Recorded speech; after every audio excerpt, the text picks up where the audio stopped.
రాష్ట్రంలో ప్రతి కుటుంబానికి అందించే ఫ్యామిలీ డిజిటల్ కార్డ్ రూపకల్పన కసరత్తు తుది దశకు చేరుకుంది. 4 రాష్ట్రాల్లో అధ్యయనం చేసిన అధికారులు ఆయా రాష్ట్రాల్లో అనుసరిస్తున్న విధి విధానాలను సీఎంకు వివరించారు. మరిన్ని వివరాలు. ప్రస్తుతం తెలంగాణ రాష్ట్రంలో రేషన్కు ఒకటి, ఆరోగ్యానికి మరొకటి, ఇతర పథకాలకు ఇంకోటి, ఇలా వేర్వేరుగా కార్డులు ఉన్నాయి.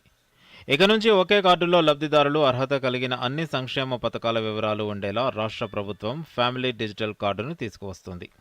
ఒకే రాష్ట్రం ఒకే కార్డు విధానంతో ముందుకు వెళుతోంది. ఇందుకోసం పౌర సరఫరాల శాఖ కమిషనర్ డిఎస్ చౌహాన్ కన్వీనర్గా సీనియర్ అధికారులతో ప్రత్యేక కమిటీ వేసింది. అధికారుల బృందం సెప్టెంబర్ 25 నుంచి 27 వరకు రాజస్థాన్, కర్ణాటక, హర్యానా, మహారాష్ట్రలో అధ్యయనం చేసి వచ్చి సీఎంకు పవర్ పాయింట్ ప్రజెంటేషన్ ఇచ్చారు. గత 10 రోజుల్లో సీఎం రేవంత్ రెడ్డి ఈ కార్డుల రూపకల్పనపై ఉన్నతాధికారులతో 5-6 సమావేశాలు నిర్వహించారు. అక్కడ వాటిలో మేలైన అంశాలను తీసుకుంటూ తెలంగాణ ఫ్యామిలీ డిజిటల్ కార్డుకు రూపకల్పన చేస్తున్నారు. కాగా తెలంగాణ ఫ్యామిలీ డిజిటల్ కార్డుల్లో ఏ అంశాలు ఉండాలి, ముందుగా ఏ పథకాలను ఇందులో చేర్చాలన్న విషయాలపై ప్రభుత్వం ప్రాథమికంగా అభిప్రాయానికి వచ్చినట్టు తెలుస్తుంది. కాగా ప్రభుత్వ వర్గాలు వెల్లడించిన వివరాల ప్రకారం ఫ్యామిలీ డిజిటల్ కార్డులో ప్రత్యేకంగా ఒక క్యూఆర్ కోడ్ ఉంటుంది. అదేవిధంగా కుటుంబం మొత్తానికి ఆధార్ తరహాలో ప్రత్యేక సంఖ్య ఉంటుంది. ఆ కుటుంబంలోని సభ్యులకు ఒక్కొక్కరికి విడివిడిగా ప్రత్యేక సంఖ్య ఇస్తారు. కార్డుపై కుటుంబ యజమాని ఫోటో కూడా ఉంటుంది. కుటుంబ యజమానిగా మహిళనే గుర్తించాలని ప్రభుత్వం నిర్ణయించిన నేపథ్యంలో కార్డుపై వారి ఫోటోనే ఉంచాలని ప్రాథమికంగా నిర్ణయించినట్లు సమాచారం. Family digital card pilot project సర్వేను ఈ నెల 3న సీఎం ప్రారంభించగా ఈ కార్డులో తొలుత రేషన్, మహాలక్ష్మి పథకాల లబ్ధిదారులను అనుసంధానం చేస్తారని సమాచారం. రాష్ట్రంలో ఇప్పటికే 89 లక్షలకు పైగా రేషన్ కార్డులున్నాయి. తొలుత ఈ కార్డులు, అందులో లబ్ధిదారుల్ని డిజిటల్ కార్డులో చేరుస్తారు. కొత్తగా ఇచ్చే రేషన్ కార్డుల వివరాలని ఆ తర్వాత చేర్చనున్నట్లు సమాచారం.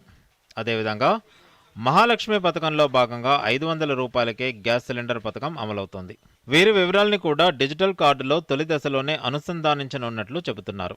ఆ తర్వాత రాజీవ్ ఆరోగ్యశ్రీ, గృహజ్యోతి, 200 యూనిట్ల ఉచిత విద్యుత్తు, పింఛన్ల పథకాలు లబ్ధిదారుల్ని డిజిటల్ కార్డులో చేర్చే అవకాశాలు ఉన్నాయి. రేషన్ దుకాణానికి వెళ్ళి అక్కడ ఫ్యామిలీ డిజిటల్ కార్డులోని క్యూఆర్ కోడ్ను స్కాన్ చేస్తే ఆ కుటుంబానికి రేషన్ కార్డు ఉందా లేదా, ఉంటే కార్డు రకాన్ని బట్టి అందులో ఎంతమంది పేర్లు ఉన్నాయి, వారికి ఎన్ని కిలోల బియ్యం, గోధుమలు, చక్కెర ఇవ్వాలి, ఈ వివరాలన్నీ తెలిసిపోతాయి. ఇదే కార్డుతో ఆసుపత్రికి వెళ్తే రాజీవ్ ఆరోగ్యశ్రీ అర్హులా కాదా తెలుస్తుంది. ఆర్టీసీలో మహిళల ఉచిత ప్రయాణానికి ఈ కార్డు ఉపకరిస్తుంది. ఉదాహరణకు ఒక కుటుంబంలో తల్లి, 2 కుమార్తెలు ఉంటే 3 ఆధార్ కార్డులు పట్టుకుని ప్రయాణించాలి. అదే ఈ కార్డులోని క్యూఆర్ కోడ్ స్కాన్ చేస్తే ఆ కుటుంబంలో ఉచిత ప్రయాణానికి అర్హులైన వారి వివరాలన్నీ వస్తాయి. అదేవిధంగా భవిష్యత్తులో ఏదైనా పథకం కోసం దరఖాస్తు చేయాల్సి వస్తే పదే ఆధార్ సమర్పించడం వంటి వ్యయ ప్రయాసాలు ఉండవని అధికారులు చెబుతున్నారు. డిజిటల్ కార్డులోని ఆ కుటుంబ సభ్యుడు లేదా సభ్యురాలి యూనిక్ సంఖ్యను నమోదు చేస్తే సరిపోతుందంటున్నారు. ఫ్యామిలీ డిజిటల్ కార్డులు అందుబాటులోకి వస్తే సంక్షేమ పథకాలు మరింత పారదర్శకంగా, సులభతరంగా అమలవుతాయంటున్నారు అధికారులు. Bureau report, Doordarshan news.